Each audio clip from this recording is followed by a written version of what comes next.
বরাবরের মতো আবার আমরা নতুন ভিডিও নিয়ে উপস্থিত হয়েছি আপনাদের সম্মুখে। আমরা আলোচনায় চলে যাব।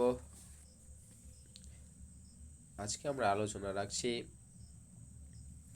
পশ্চিমবঙ্গের মৃত্তিকা ও স্বাভাবিক উদ্ভিদ সম্পর্কে। তাই আজকে আলোচনার প্রথম প্রশ্ন, পশ্চিমবঙ্গের অধিকাংশ স্থানে কোন মাটি দেখা যায়? পশ্চিমবঙ্গের অধিকাংশ স্থানে যে মাটি দেখা যায় তা হচ্ছে পলল মাটি বা পলি মাটি। পরবর্তী প্রশ্ন, পার্বত্য অঞ্চলে দেখা যায় কোন ধরনের মাটি?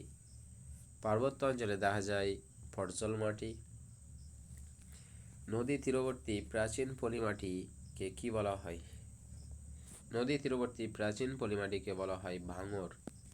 এ প্রসঙ্গে জেনে নেব যে নদী তীরবর্তী নবীন পলিমাটিকে বলা হয় খাদার।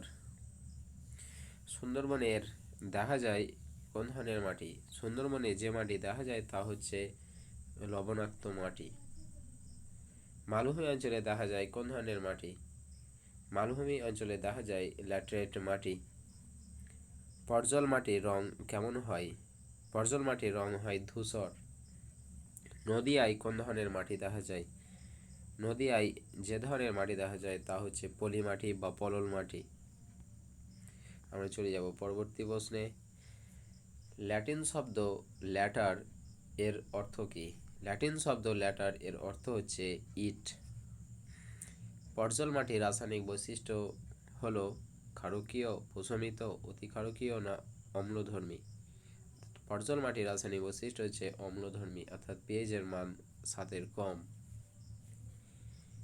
দক্ষিণ চব্বিশ পরগনার দক্ষিণাংশে কোন ধরনের মাটি দেখা যায়? দক্ষিণ চব্বিশ পরগনার দক্ষিণাংশে যে ধরনের মাটি দেখা যায় তা হচ্ছে লবণাক্ত মাটি। পুরুলিয়ায় কোন ধরনের মাটি দেখা যায়? পুরুলিয়ায় যে মাটি দেখা যায় তা হচ্ছে ল্যাটেরাইট মাটি। ল্যাটেরাইট মাটির রাসায়নিক বৈশিষ্ট্য কীরকম? ল্যাটেরাইট মাটির রাসায়নিক বৈশিষ্ট্য হলো ক্ষারকীয়, অতি ক্ষারকীয়, প্রশমিত না অম্লধর্মী? তো ল্যাটেরাইট মাটির রাসায়নিক বৈশিষ্ট্য হচ্ছে অম্লধর্মী। এ প্রসঙ্গে জেনে রাখা উচিত যে অম্লধর্মী বলতে অ্যাসিডিটি, যার পিএইচের মান হচ্ছে 7-এর কম। আর যদি ক্ষারকীয় হতো তখন হতো পিএইচের মান 7-এর বেশি। আর ক্ষারকীয়র ইংলিশটা হচ্ছে অ্যালকালাইন। আর প্রশমিত ধরা হয় 7কে, যার ইংলিশ হচ্ছে নিউট্রাল। পরবর্তী প্রশ্ন, হাটপ্যান দেখা যায় কোন মৃত্তিকায়? হাটপ্যান দেখা যায় বর্জল মৃত্তিকায়। কোন মাটির জলধারণ ক্ষমতা বেশি? তো পলি মাটির জলধারণ ক্ষমতা বেশি। ভারতের মাটি গবেষণা কেন্দ্র কোন শহরে অবস্থিত? ভারতের মাটি গবেষণা কেন্দ্র যে শহরে অবস্থিত সেটা হচ্ছে উত্তরাখণ্ডের রাজধানী দেরাদুন। নদী তীরবর্তী নবীন পলিমাটিকে কি বলা হয়? নদী তীরবর্তী নবীন পলিমাটি খাদার নামে পরিচিত। কোন মাটিকে পশ্চিমবঙ্গের খাদ্য ভাণ্ডার বলা হয়? পলল মাটিকে পশ্চিমবঙ্গের খাদ্য ভাণ্ডার বলা হয়। মৌচাকের মতো গঠন কোন মৃত্তিকায় দেখা যায়? মৌচাকের মতো গঠন দেখা যায় ল্যাটেরাইট মৃত্তিকায়। আমাদের এখানে পশ্চিমবঙ্গের মৃত্তিকা সম্পর্কে আলোচনা শেষ করা হলো। এর পরবর্তী আলোচনাটি হচ্ছে পশ্চিমবঙ্গের স্বাভাবিক উদ্ভিদ। প্রথম প্রশ্ন, একটি স্থলবর্গীয় উদ্ভিদ হলো সেগুন, আম, পাইন না কাঁঠাল? তো উত্তর হবে পাইন। ভারতের বনভূমি গবেষণা কেন্দ্রটি কোথায় অবস্থিত? ভারতের বনভূমি গবেষণা কেন্দ্রটি অবস্থিত উত্তরাখণ্ডের রাজধানী দেরাদুন। বনভূমির পরিমাণ সর্বাধিক কোন জেলায়? বনভূমির পরিমাণ সর্বাধিক হচ্ছে দার্জিলিং জেলায়। এবং সঙ্গে জেনে নেব যে বনভূমির পরিমাণ কোন জেলায় সবথেকে কম? তো হবে কলকাতা। ম্যানগ্রোভ অরণ্য দেখা যায় যে অঞ্চলে তা হলো পার্বত্য অঞ্চল, সমভূমি অঞ্চল, মালভূমি অঞ্চল না উপকূল অঞ্চল? অর্থাৎ ম্যানগ্রোভ অরণ্য দেখা যায় উপকূল অঞ্চল। একটি পর্ণমোচী বৃক্ষের উদাহরণ কি হবে? অপশান হচ্ছে পাইন, ম্যাপল, দেবদারু, শাল। তো উত্তর হবে শাল।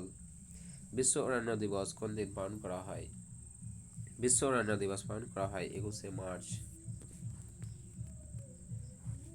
বনভূমির পরিমাণ সবচেয়ে কম কোন জেলায়? বনভূমির পরিমাণ সবচেয়ে কম হচ্ছে এই যে 4টি অপশানের মধ্যে মুর্শিদাবাদ জেলায় বনভূমির পরিমাণ সবচেয়ে কম।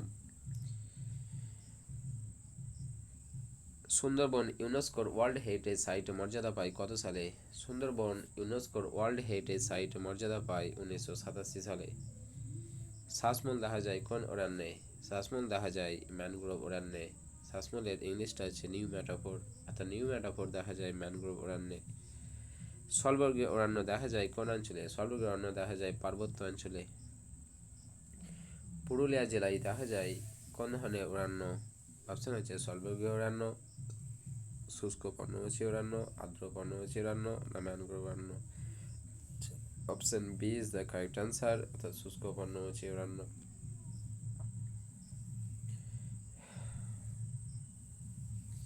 আলপি অরণ্য দেখা যায় কোন উচ্চতায়?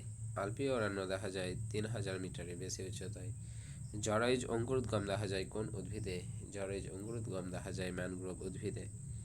তরাই ও ডুয়ার্স অঞ্চলে দেখা যায় কোন অরণ্য? তরাই ও ডুয়ার্স অঞ্চলে যে অরণ্য দেখা যায় তা হচ্ছে পর্ণমোচী অরণ্য। শীতকালে পাতা ঝরে কোন অরণ্যে? শীতকালে পাতা ঝরে যায় পর্ণমোচী অরণ্যে। পর্ণ অর্থাৎ পাতা, মুচি অর্থাৎ ত্যাগ করা, অর্থাৎ যে সকল উদ্ভিদ তাদের গাছের পাতা ঝরে ঝরে ফেলিয়ে দেয় সেটাই হচ্ছে পর্ণমোচী অরণ্য। লবণাক্ত মৃত্তিকায় গড়ে ওঠে কোন উদ্ভিদ? লবণাক্ত মৃত্তিকায় যে উদ্ভিদ গড়ে ওঠে তা হচ্ছে ম্যানগ্রোভ। মোচাগিতির গাছ দেখা যায় কোন অরণ্যে? মোচাগিতির গাছ দেখা যায় পার্বত্য অরণ্যে বা স্থলবর্গীয় অরণ্যে। প্রায় বনভূমিহীন জেলা হলো হাওড়া। প্রায় বনভূমিহীন জেলা হলো হাওড়া। উপরোক্ত অপশনগুলির মধ্যে হাওড়া। কিন্তু এই প্রসঙ্গে জেনে রাখা উচিত যে পশ্চিমবঙ্গের মধ্যে কলকাতা জেলায় বনভূমির পরিমাণ সব থেকে কম। বিড়ি তৈরি হয় কোন গাছের পাতা থেকে? বিড়ি তৈরি হয় কেন্দু গাছের পাতা থেকে। জোয়ার ভাটায় প্লাবিত হয় কোন অরণ্য? জোয়ার ভাটায় প্লাবিত হয় যে অরণ্য তা হচ্ছে ম্যানগ্রোভ অরণ্য।